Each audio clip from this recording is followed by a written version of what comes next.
L'information, là, elle est même sur un média mainstream. Donc, ce qui veut dire que quand vous regardez sur Internet, non, ils disent que c'est des allégations qui sont fausses concernant les tests de médicaments dans les EHPAD sur les personnes âgées. Et puis là, sur un média public, bah, vous avez la confirmation que non, ce ne sont pas des fausses allégations, que c'est vrai. On va écouter. C'est monstrueux. C'est monstrueux, ce monde. Est-il exact que certains médicaments sont testés dans les maisons de retraite?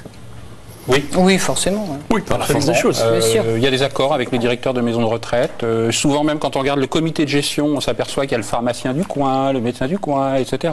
qui gèrent la maison de retraite. D'ailleurs, c'est illégal. Hein.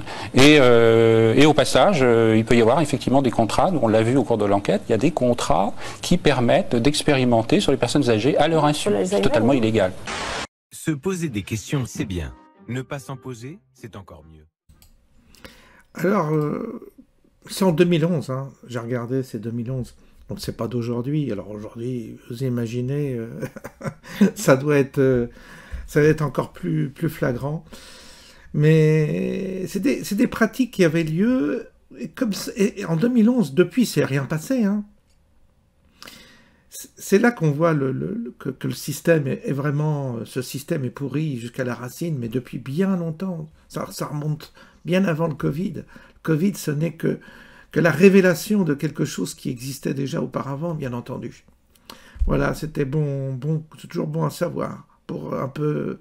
qu'on puisse un peu être conscient de ce que fait Big Pharma dans notre pays, dans notre beau pays, la France, que tout le monde trouve extraordinaire, évidemment. On a un système de sécurité sociale formidable. On est les meilleurs, nous, les Français.